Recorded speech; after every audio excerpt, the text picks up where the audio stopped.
Assalamualaikum warahmatullahi wabarakatuh. Perkenalkan, nama saya Niken Ayu Lestari dengan NIM C30120180. Saya dari kelas akuntansi 5. Pada video kali ini saya akan memaparkan beberapa materi yang ada pada mata kuliah ilmu kealaman dasar. Bab pertama yaitu mengenai alam pikiran manusia dan perkembangan. Manusia merupakan makhluk hidup yang paling sempurna karena manusia mampu berpikir secara logis, mengembangkan pemikirannya, dan juga memiliki rasa ingin tahu yang tinggi. Sejarah pengetahuan manusia. Pertama, zaman purba yaitu ditemukannya alat-alat yang terbuat dari batu dan tulang. Zaman Yunani, cara berpikir manusia lebih maju dan ditemukannya alat-alat yang lebih baik. Dan juga cara berpikir manusia pun lebih logis. Zaman pertengahan atau zaman keemasan Islam. Pada zaman ini, manusia memiliki pengetahuan mengenai angka Arab, aljabar, ilmu kedokteran, dan juga penulisan buku-buku acuan.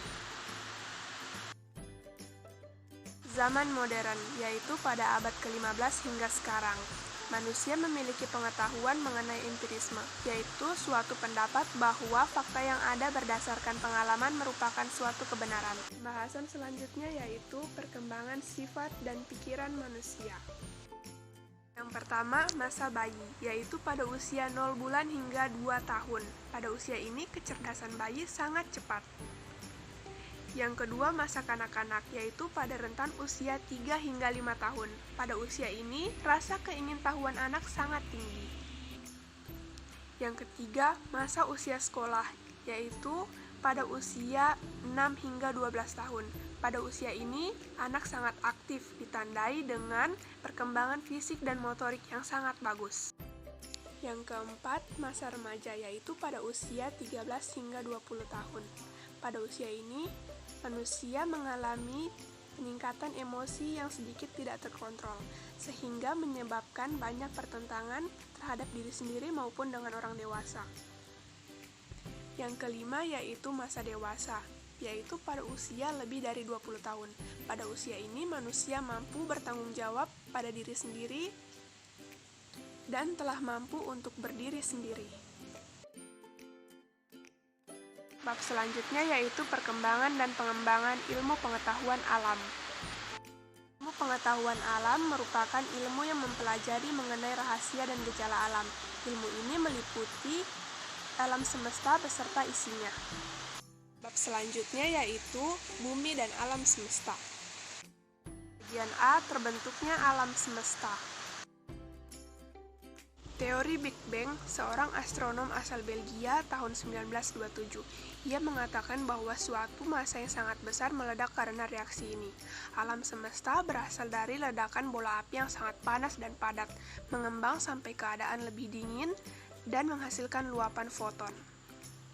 Pembahasan selanjutnya yaitu galaksi. Apa sih galaksi itu? Yuk simak penjelasannya. Galaksi merupakan sistem yang terikat dengan gaya gravitasi, yang terdiri atas miliaran bintang, termasuk matahari.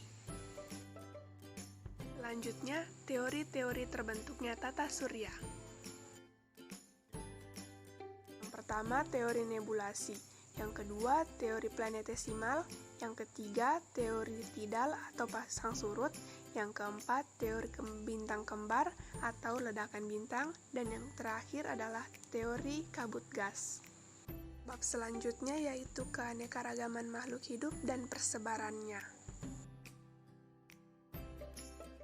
Bagian A, faktor penyebab keanekaragaman makhluk hidup. Yang pertama, mutasi, yaitu perubahan yang disebabkan oleh faktor internal seperti materi genetik, faktor lingkungan seperti radiasi dan suhu. Faktor yang kedua yaitu rekombinasi. Rekombinasi yaitu proses atau peristiwa yang berakibat terbentuknya kombinasi gen baru pada kromosom. Individu baru dari reproduksi seksual ini akan menghasilkan keturunan dari kedua induknya. Bagian B, faktor yang mempengaruhi persebaran organisme. Yang pertama, faktor lingkungan, terdiri atas biotik dan abiotik. Yang kedua, faktor barrier, atau penghambat fisik, terdiri atas land barrier, atau penghambat daratan, dan water barrier, atau penghambat perairan.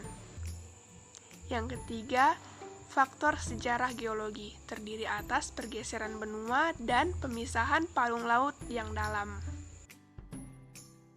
Pada bab selanjutnya yaitu makhluk hidup dalam ekosistem alami. Bagian A, tingkatan organisme. Apa saja yang ada di tingkatan organisme? Simak ya penjelasannya. Tingkatan organisme yang pertama yaitu individu. Individu merupakan organisme tunggal. Contohnya tikus. Tikus memerlukan makanan untuk bertahan hidup, melindungi diri, dan menjaga anak-anaknya. Dua, populasi. Populasi merupakan kumpulan individu sejenis yang tinggal di suatu daerah. Contohnya, pada suatu lahan terdapat 500 semut, 200 gajah, dan 300 ayam. Ketiga, komunitas. Komunitas merupakan kumpulan populasi yang berada di daerah tertentu yang saling berinteraksi dan saling mempengaruhi satu sama lain. Keempat, ekosistem. Antara komunitas dengan lingkungannya selalu terjadi interaksi yang menciptakan ekologi yang disebut ekosistem. Selanjutnya yaitu sumber daya alam dan lingkungan hidup. Daya alam merupakan potensi yang terkandung dalam air, tanah, dan segala sesuatu yang berada di bumi yang dapat dimanfaatkan untuk memenuhi kebutuhan dan kepentingan manusia. Lingkungan hidup merupakan kesatuan ruang dengan semua benda, daya, keadaan, dan makhluk hidup termasuk manusia, yang dapat mempengaruhi kelangsungan hidup makhluk lainnya.